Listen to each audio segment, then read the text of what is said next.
moving on. They're still going to make noise. But anyway, we're on some advanced supplements. We've done regular supplements, moved on to some advanced supplements. Colloidal silver is silver molecules in distilled water. That's all it is. But it is a very old but dependable antimicrobial agent. Way back in the day, Roman soldiers used to put silver coins in their water supplies that they would carry off to war to keep microbes out of them. So this is just a newer take on that. Silvadene cream in the hospital that we use on burn patients, and it's to help keep microbes or keep infection down, and it has silver in it. So that's the deal with colloidal silver. Colloidal silver can be taken by mouth or nebulized directly into the lungs. So if the lungs are really being an issue, nebulized colloidal silver may be something that can help, because it's like inhaling or nebulizing an antimicrobial agent directly into your lung tissue, and it's safe. It can be done. CBD oil. This is a potent anti-inflammatory agent that, if anything of this that you take to heart, I would go get a really high quality CBD product right away, because you've got inflammation in there, and it is a powerful anti-inflammatory. We use a farm called Canafam Farm, and I believe they spell it C-A-N-N-A, either F-A-M or P-H-A-M, I'm not sure, but it's here in Tennessee. It's a family farm, and that's all they do, and so we know that they produce a good product without any additives or anything, and it's just the straight oil or the straight edibles. And so you don't want to go buy this at a convenience store or somewhere like that. A lot of products come out of China. A lot of products come from we don't know where, and we don't know what all's in them. So I would recommend finding a good local source. Another good local source that you can find online is over in Maryville, Rush Hemp Farms, R-U-S-H. And they're right here in town, and they produce really great products too. But I would definitely be looking at getting on a daily CBD supplement to help with the inflammation. NAC, N-acetylcysteine. Acetylcysteine sounds familiar to my respiratory therapist friend, because that's what Mucomist is that we would give to cystic fibrosis patients and people with horrible mucus congestion in their lungs.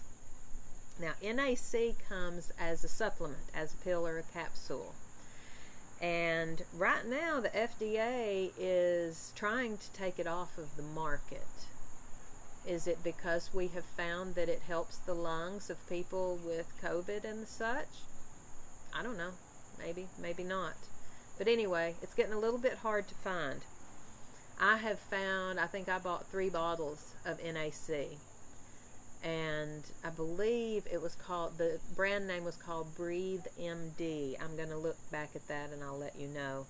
But it's not something I'm going to take on a daily basis, but if I suspect that I or my family are getting a respiratory infection, we'll immediately start, because it's very healing for your lungs.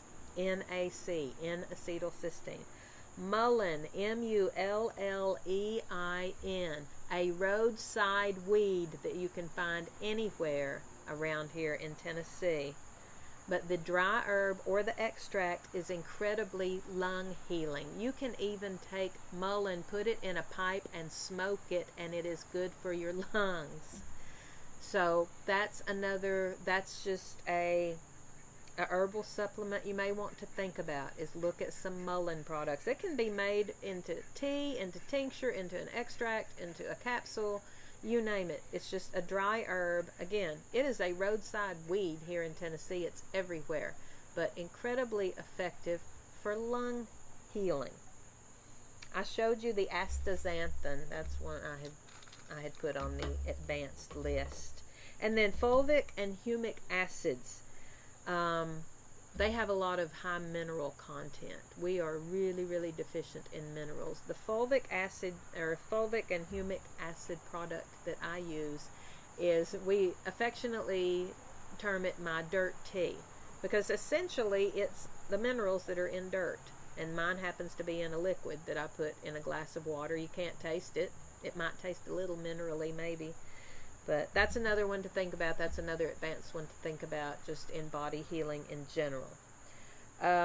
One potential that we have been talking about inhaling things into your lungs or putting things into your lungs for healing, is the potential of putting a cannabis tincture in a nebulizer directly into your lungs for its, again, high anti-inflammatory action, to calm down, settle down the stuff in your lungs. But that, of course, is not anywhere on the market yet, but it's something that we've kind of been throwing around and tossing about of somebody needs to be looking at that. Alright, I think that covers vitamins and supplements and the such. Again, I'm sure you're overwhelmed, but I'm just sharing with you, this is one of the ways, this is one of the many ways to take care of your body and hyper-nourish it and support it outside the doctor's office, to allow your body to heal itself to the point where it may be able to help get rid of some of your symptoms, just by healing your body and super nourishing it and taking care of it. So another video or two coming, but here's where we're going to stop today. So thanks for listening to this point, and I hope there is something that I have to offer that's going to help. I really do, because you deserve it, my friend. So peace out. Have a good evening. Catch up with you guys soon.